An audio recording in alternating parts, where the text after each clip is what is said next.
Vamos iniciar hoje a série sobre autoridade e submissão e eu espero que essa série possa lhe ajudar a crescer muito, lhe ajudar a vencer barreiras, bloqueios que lhe impedem de você alcançar promessas em Deus que existem debaixo da sua autoridade. E nós vamos ser ofendidos bastante com esse conteúdo, vai quebrar muitas coisas dentro de nós, inverdades que existem dentro de nós, mentiras que nós mesmos criamos e que nos impedem de avançar. Se você tem um ego dentro de si, infelizmente o seu ego será quebrado, ofendido muitas vezes, porque felizmente Deus liberou esse conhecimento e permitiu chegar até a gente para que a gente possa alcançar as promessas de Deus debaixo de uma autoridade, tá bom?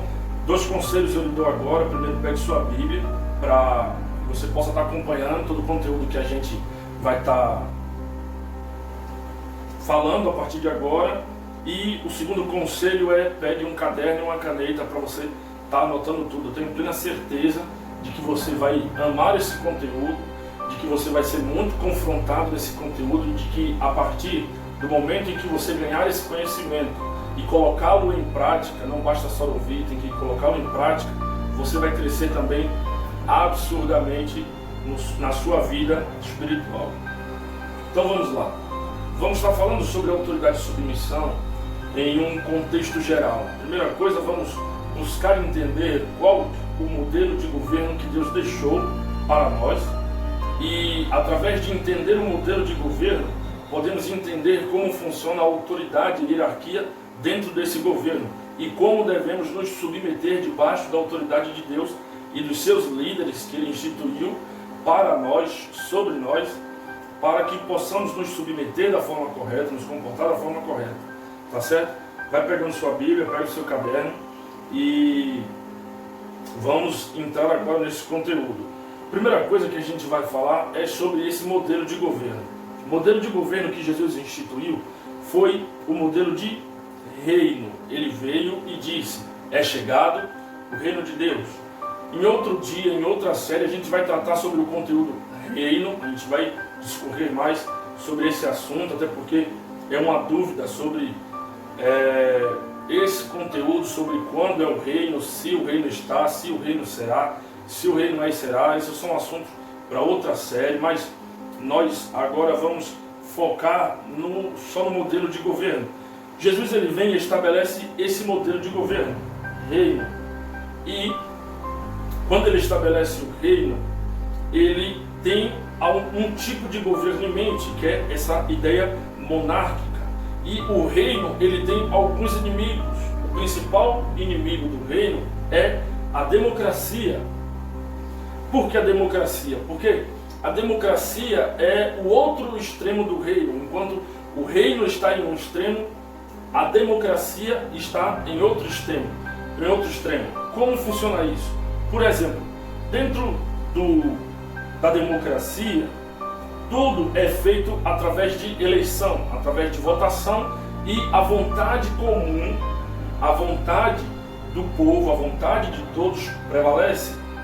Tanto que na nossa nação, no Brasil, o modelo de governo aqui é democrático, e na Constituição Federal vem dizendo que o poder emana do povo.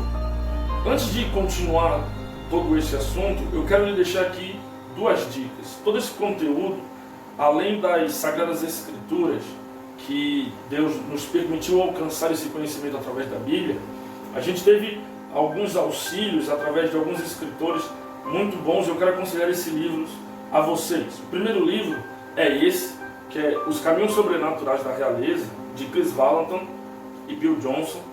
É um livro mega extraordinário. Eu aconselho vocês a comprarem, a terem esse livro. Um dos melhores livros que eu já li. Aconselho vocês a comprarem, e ajudou muito a gente nesse conteúdo e em muitos outros. E esse de John Bevere, que é Debaixo das Suas Asas, onde ele fala sobre a autoridade de Deus. Então, esses 2 livros foram chaves para agregarem conhecimento dentro das Sagradas Escrituras, ao qual a gente já sabia. Então, fica a dica: compre esse livro, tenha em casa, leia eles completamente, estude esses livros e entenda todo o conteúdo que está disponibilizado. Então, voltando, a democracia funciona dessa forma. A democracia, ela vela pela vontade comum. O reino funciona no oposto. Não é a vontade comum que importa. A soberania não vem do povo, a soberania vem do rei. Quando você ouve a palavra reino, quais são as primeiras coisas que vêm à sua mente? Eu aposto que a primeira coisa que vem à sua mente é um rei. Se não, pode ter vindo uns soldados, ou cavaleiros, ou uns camponeses, mas todas essas coisas nos faz lembrar de um modelo de governo monárquico, antigo, onde a gente entendia que o rei, ele era a autoridade soberana, ele estava sobre o comando de todo o povo e todas as escolhas e as decisões eram dele. Para a gente entender melhor como funciona um reino, que é muito diferente da democracia, vamos para a Bíblia. Abre sua Bíblia, já que você pegou ela, em Gênesis 41, Gênesis 41, versículo 40 e 41.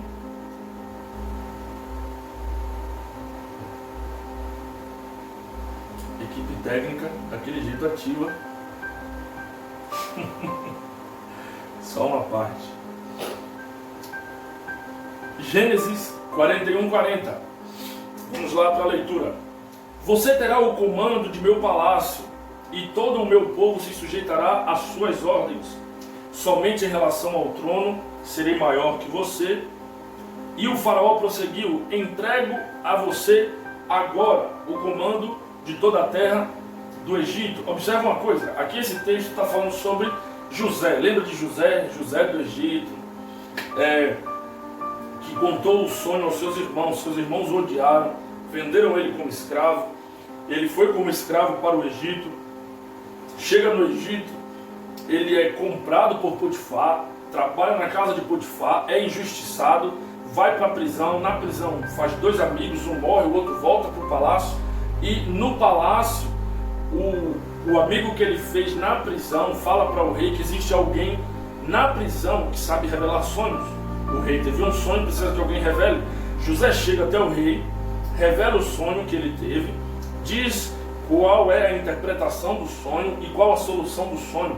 E então o rei agora profere essas palavras: você terá o comando no meu palácio, e todo o meu povo se sujeitará às suas ordens. Somente em relação ao trono serei maior que você. E o faraó prosseguiu: entrego a você agora o comando de toda a terra do Egito. Ele era prisioneiro há poucos segundos antes de o rei proferir essas palavras. Ele estava na prisão, ele era um escravo, ele era prisioneiro.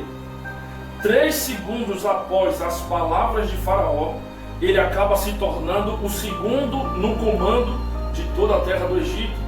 Ele acaba se tornando a segunda autoridade em toda a terra do Egito, simplesmente porque o rei disse: agora você tem um domínio de toda a terra do Egito.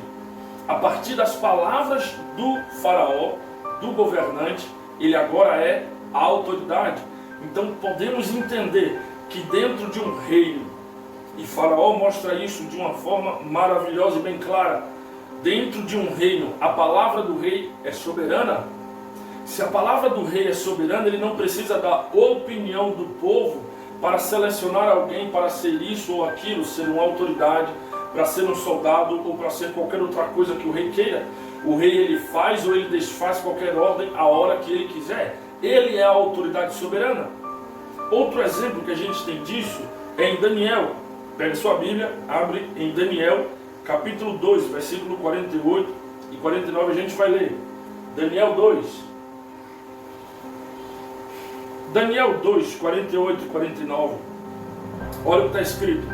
Assim o rei pôs Daniel num alto cargo e o cobriu de presentes.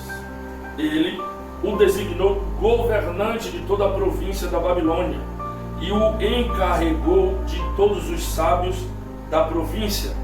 Além disso, a pedido de Daniel, o rei nomeou Sadraque, Mesaque e Abednego administradores da província da Babilônia, enquanto o próprio Daniel permanecia na corte. Mas observe uma coisa, Daniel também, ele veio como escravo de Jerusalém para a Babilônia, sendo dominado governo de Nabucodonosor, ele estava sendo escravo dentro do palácio de Nabucodonosor, mesmo sendo um dos príncipes, era escravo porque não tinha escolha. Agora, segundos após ele trazer a interpretação do sonho de Nabucodonosor, ele acaba se tornando governante da Babilônia. Observa que novamente a vontade do rei e as palavras do rei tornou um escravo, tirou uma pessoa de uma posição de escravidão e colocou em uma posição de governo. Observa que segundos antes, Daniel estava se prostrando diante de outros príncipes, de outras pessoas que tinham um escalão maior que o dele. Agora as pessoas estão se prostrando diante de Daniel. Agora as pessoas estão reverenciando Daniel quando ele passa. As coisas mudaram simplesmente por um motivo. Qual? As palavras do rei. Então você precisa colocar isso dentro da sua mente agora. A autoridade dentro do reino, ela funciona através do rei. A vontade do rei, ela é soberana. A vontade do rei, ela basta. Então, quando o rei ele está na disposição de constituir líderes, ele simplesmente constitui. Ele não consulta a vontade do povo. Ele simplesmente escolhe quem ele olha e acha melhor para cumprir aquela posição e simplesmente coloca. Mas, se você querer, com o seu coração, tratar a autoridade no reino com democracia, eu sinto muito, mas você será frustrado. Não pense que você olha para o líder dentro do reino de Deus e vem entender que ele está ali simplesmente para lhe servir, para fazer a sua vontade como a um governante de uma nação. Não é isso, não funciona assim o reino de Deus. O reino de Deus, ele funciona a partir da soberania do rei e dos seus líderes que estão debaixo dele para exercerem a vontade do rei e não a vontade do povo. Entende isso? Você só vai conseguir cumprir os princípios do reino de Deus se você arrancar a democracia dentro do seu coração e entender que dentro do reino as autoridades e a submissão funciona de outra forma. A gente precisa entender isso. A autoridade de um líder, se você não percebeu isso, dá jurisdição ao liderado dentro da possessão do líder. Por exemplo, aonde eram as possessões de Nabucodonosor? Era na Babilônia e em muitas outras cidades ao redor da Babilônia. Ele era o governante de toda a nação. Quando ele dá autoridade a Daniel, ele dá autoridade a Daniel aonde? Na região, na província da Babilônia. Por quê? Porque a jurisdição que está debaixo da autoridade de Nabucodonosor, ele pode conceder autoridade e pode conceder poder a qualquer pessoa dentro da sua jurisdição. Por exemplo, ele sendo o governante da Babilônia, ele não poderia, de forma alguma, estabelecer um governante na nação da Síria. Por quê? Porque ele não governa a nação da Síria. Quem escolhe os governantes da Síria é o governante da Síria. Mas dentro da jurisdição de Nabucodonosor, ele dá autoridade a Daniel. A mesma coisa aconteceu com José. O faraó, ele tinha autoridade em toda a terra do Egito. Então, até onde ele conseguia dar jurisdição a José? Só até onde ia as terras do Egito. Então, entenda isso. Você está debaixo de uma autoridade. A autoridade concede cobertura para o subordinado em toda a jurisdição que esse líder tiver, seja de comando ou poder. Vamos observar isso nas Escrituras. Pega a sua Bíblia novamente, abre em Atos 19, versículo 11. Atos 19, 11, e vamos ler alguns versículos à frente. Olha o que está escrito. Deus fazia milagres extraordinários por meio de Paulo, de modo que até os lenços e aventais que Paulo usava eram levados e colocados sobre os enfermos. Estes eram curados de suas doenças e os espíritos malignos saíam deles. Alguns judeus que andavam expulsando espíritos malignos tentaram invocar o nome do Senhor Jesus sobre os endemoniados, dizendo: em nome de Jesus, a quem Paulo prega, eu ordeno que saiam. Os que estavam fazendo isso eram os 7 filhos de Seva, um dos chefes dos sacerdotes dos judeus. Um dia o espírito maligno lhe respondeu: Jesus eu conheço, Paulo eu sei quem é, mas vocês, quem são? Então o endemoniado saltou sobre ele e os dominou, espancando-os com tamanha violência que eles fugiram da casa nus e feridos. Primeira coisa, Seva era um sumo sacerdote na cidade de Éfeso, um líder judeu, um líder dentro do judaísmo. Esses homens não tinham um líder que tinha a capacidade de lhes conceder cobertura suficiente, que lhe daria autoridade para expulsar aqueles espíritos malignos. Paulo já era um homem sujeito à autoridade. Ele tinha sido instituído apóstolo pelo presbitério da igreja e por isso ele tinha uma cobertura espiritual que estava sobre ele, e a cobertura que estava sobre ele lhe dava jurisdição e autoridade sobre aonde eles tinham jurisdição e autoridade. Vamos observar aonde Paulo mostra que ele é sujeito à autoridade. Abre sua Bíblia novamente em Gálatas, capítulo 2, versículo 9. Gálatas 2:9. Diz assim: reconhecendo a graça que me fora concedida, reconhecendo a graça que me fora concedida, Tiago, Pedro e João, tidos como colunas, estenderam a mão direita sobre mim e a Barnabé em sinal de comunhão. Eles concordaram em que devíamos nos dirigir aos gentios e eles aos circuncisos. Consegue perceber isso?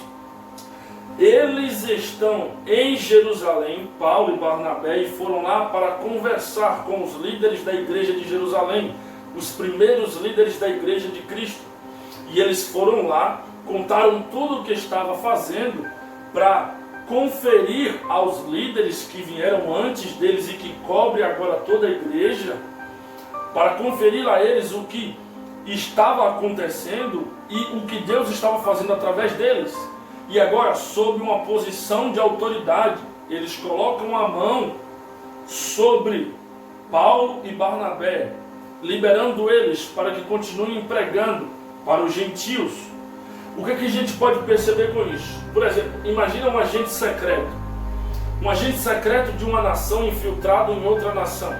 Esse agente secreto, debaixo da cobertura da nação que lhe enviou, ele consegue se mover livremente, sem ser apreendido por seu inimigo. Seu governo lhe dá um novo nome, lhe dá uma nova identidade, e agora ele é um agente livre em uma área hostil. É isso que acontece com a gente. Jesus, ele nos liberou dentro de um mundo que estava envolto em pecado. Ele nos enviou como seus agentes e ele nos estabeleceu com um novo nome, qual? Discípulos, filhos de Jesus, filhos de Deus. Quando ele estabelece isso em nós, ele agora nos envia debaixo de uma autoridade que ele tinha e que ele constitui líderes para que fiquem sobre todos os outros que vêm após agora, instituindo outros líderes. E toda a cobertura espiritual traz segurança. Olha o que Davi disse, Salmos 91, versículo 1 e 2. Aquele que habita no esconderijo do Altíssimo, à sombra do Onipotente descansa.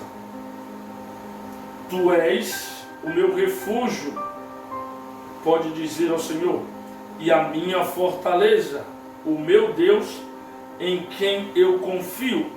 Ele está dizendo que quem habita no abrigo do Altíssimo, habita no esconderijo, ou seja, está debaixo da cobertura do Altíssimo, encontra descanso. Você só consegue encontrar descanso debaixo de uma cobertura. É por isso que tem pessoas que lutam batalhas inúteis, batalhas que ela não deveria travar na vida dela, passa por coisas espirituais que não deveria enfrentar, simplesmente porque não estão se submetendo debaixo de uma autoridade espiritual.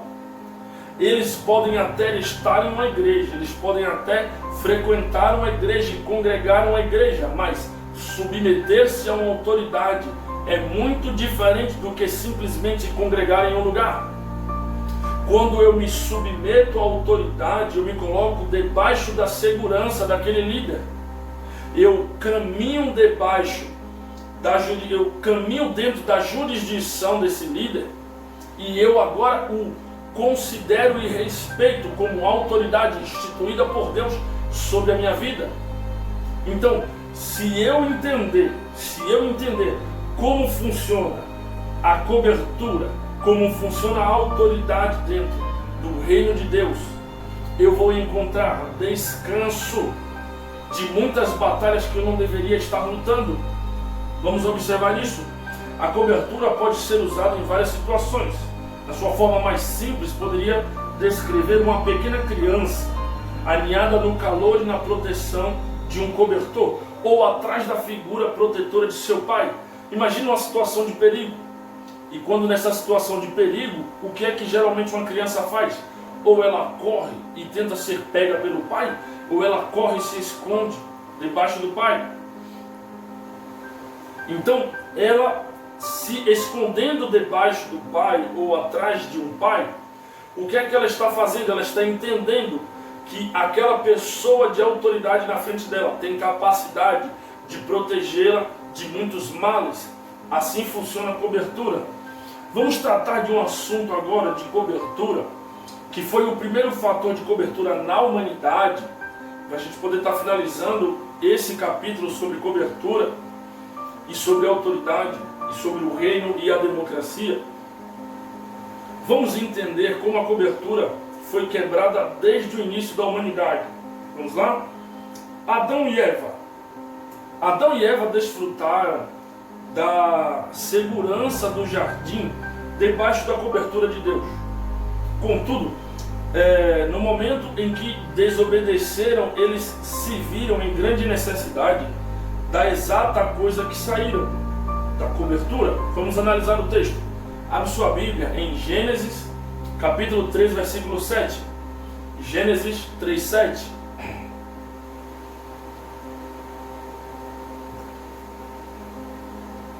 Gênesis 3, 7 diz assim: os olhos dos dois se abriram e perceberam que estavam nus. Então juntaram folhas de figueira para cobrir-se. Observa que a desobediência deles à autoridade de Deus roubou da humanidade o doce prazer do poder e segurança que existe debaixo de Deus. Observa como é a humanidade debaixo da cobertura de Deus. A humanidade dentro do jardim. Eles estavam debaixo dessa cobertura, debaixo da cobertura de Deus. Observa que quando eles pecam, a primeira necessidade que eles encontram é de cobrir-se, mostrando que todo o ser humano ele tem a necessidade de uma cobertura. Se ele não está debaixo da cobertura de Deus, infelizmente ele vai procurar cobrir-se de coisas que não o ajudam, que não vão ajudá-lo a enfrentar o pecado, a enfrentar situações difíceis, a enfrentar as suas próprias guerras. Consegue entender isso? Vou dar o último exemplo para vocês de como funciona a autoridade.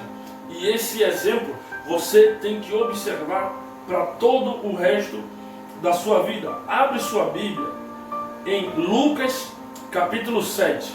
Lucas capítulo 7, versículo 6.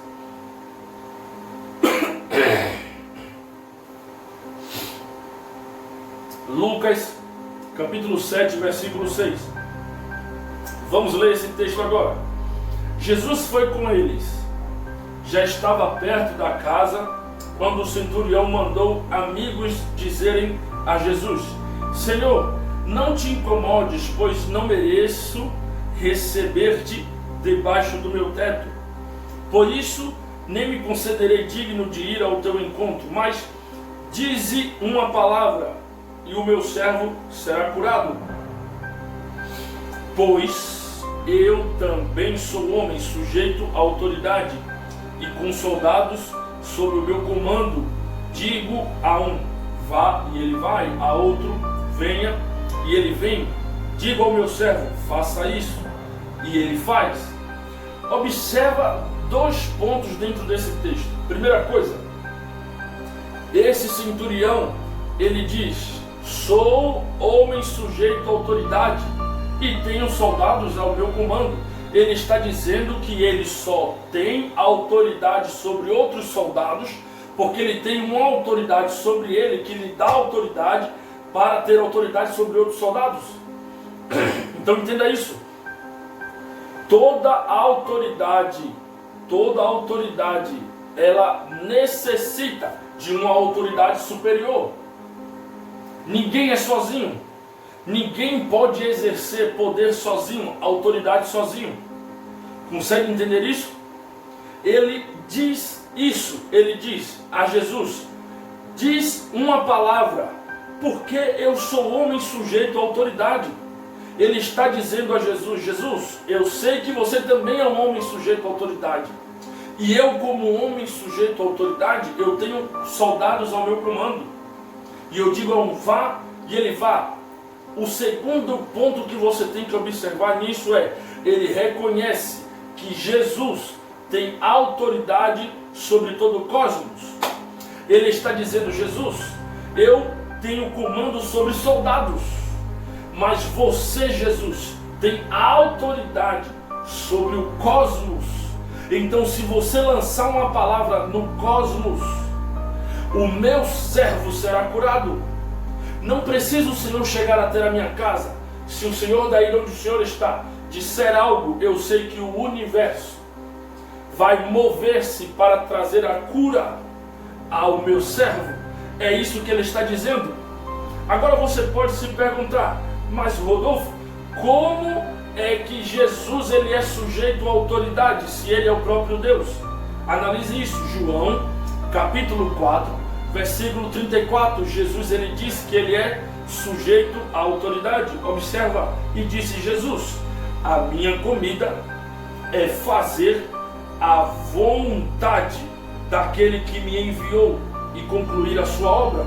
Observa que ele está dizendo que ele é um missionário, ele é enviado por alguém para cumprir uma missão. E essa pessoa tem vontade e ele se sente obrigado, ele diz que a maior necessidade dele é em cumprir a vontade daquele que o enviou. Então, entendemos não só com o centurião, mas também com Jesus, que toda a autoridade, ele necessita de uma autoridade superior. E assim funciona o reino de Deus. O reino de Deus, ele tem Jesus como autoridade maior. E ele vem instituindo autoridades debaixo de si para comandar a igreja e estabelecer outros líderes. E todas as pessoas que vêm obedecendo a hierarquia de autoridade, se sujeitando da forma correta, debaixo das autoridades, eles provam de poder debaixo da jurisdição deles.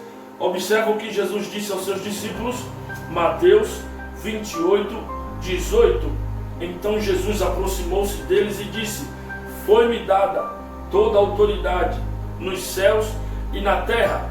Portanto, ide e fazei discípulos de todas as nações.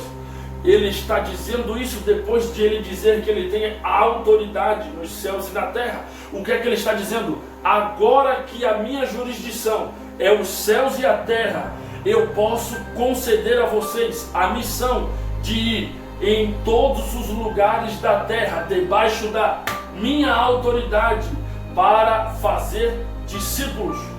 Então ele comissiona a igreja a ir por toda a terra por um motivo. A terra é jurisdição de Jesus.